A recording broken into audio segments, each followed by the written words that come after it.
wa politiki ya chama chetu inatuomba tuwasogelee raia, kwa sababu raia ndio wenyeji wa nchi. Tuwaelezee nini inaendeka.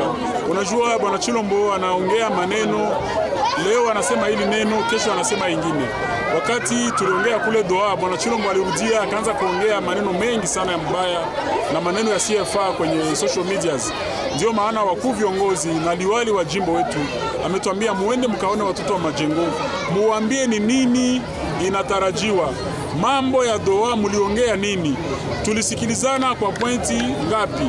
Na pointi ngapi tulishindwa kusikilizana? Na ndio maana tulikuja hapa kuongea na watoto wa Majengo. Mnadhani umuhimu ni nini? Umuhimu ni kwa sababu wakongomani wanapasha jua. Unajua nchi inakuwa sasa kama inagawanyika mara pili ama mara tatu. Sasa watu wanajiuliza, ndugu yangu iko Kinshasa, ndugu yangu iko Beni, mwingine iko Kisangani. Sasa mimi nitakutana na yeye lini? Ndio maana tunakuja tunawaelezea programu yetu ambayo tunayo, tumesikilizana hiki na tumeshindwana kwa hiki. Ndio maana tumekuja kuonana na wakaaji wa. Sasa kwa nini unawaambia kwamba itachukua muda mrefu kusikilizana? Itachukua muda mrefu kwa sababu bwana Chilombo hataki kusikilizana. Hataki kusikilizana. Nukta moja tunafanya miezi 2. Nukta nyingine tunafanya miezi 3. Hiyo yeye anataka abaki kwenye kiti akiiba pesa za Kongo, unavijua vizuri, bilioni za dola. Yeye anachukua yeye na marafiki zake wa 6. Cuivre yetu ya Katanga na ujisha anaweka kwenye pocket yake. Diamond yetu ya Kasai anaujisha anaweka kwa mfuko yake. Dhahabu yetu ya Durba anaujisha anaweka kwa mfuko yake. Na ndio maana hapendi vita iishe, anaendelea kutudanganya.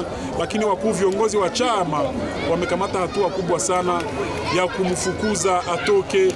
Akishatoka wakongomani wataikala wao kwa wao, waongee, watafute suluhisho kwa shida za Kongo. Sasa atatokaje? Na umesema kwamba mnaweka autorite de l'etat na mnasikilizana kupiga makundi ya kigeni.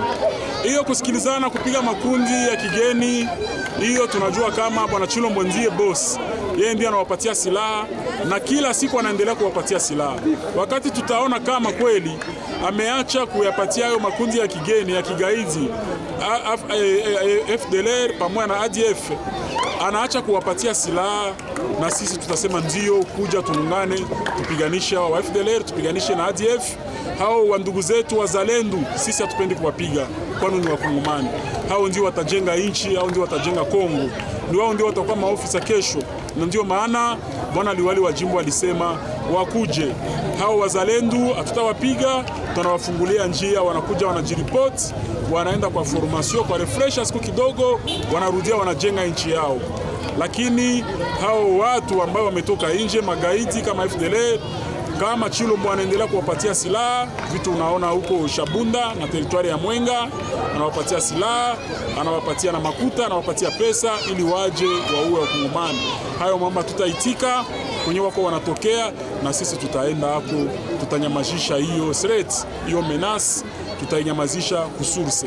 Ndio mambo tumeongea leo na wakaaji wa tarafa wa Majengo. Sala la mwisho umesema kwamba wakaazi wa maeneo haya wajiunge ili wasaidie wananchi wa Beni. Ndio unamaanisha nini? Inamaanisha kama nchi ni taifa moja, sisi ni wakongomani, lakini inaonekana kama watu wa Beni wanakuwa sasa kama wao si wakongomani. Wamepata shida ya usalama mdogo, shida ya kuuawa, shida ya uchumi, wamelima. Unaona watu wa huko wanalima sana, wanalima kakao. Ile kakao naijua ni vitu vya samani sana. Kilo moja inanunua karibu bei ya Casterite. Karibu bei ya Casterite ndio kilo moja ya kakao. Kakao inafanya chocolate. Na unajua wazungu wanapenda shokola sana. Sasa watu wa Beni wanalima shokola na inakomala vizuri, Beni na Mambasa. Lakini hawana usalama. Sisi tunasema kuacha kupachika mikono, tusiende kuwasaidia, itakuwa ni usaliti. Tuko wa tretre, tutakuwa tumewasaliti. Tunasema wao haiko wakongomani au hawana security. Ndio wakuu viongozi wa jeshi na wakuu viongozi wa politiki yetu wamesema, wamekamata hatua. Wanasema tuambie vijana wa Majengo tuungane mkono kwa mkono, tuende Beni, turudishe amani. Na ndio process ambayo tuko ndani, msiku kidogo tutafika Beni, tutarudisha autorite de l'etat, tutarudisha l'etat. Mkongomani akilima, wakati mlimaji wa Beni analima kakao yake na akwe suri kama ataenda aivune, wakati analima papaine yake akuwe siri kama ataenda atauvuna.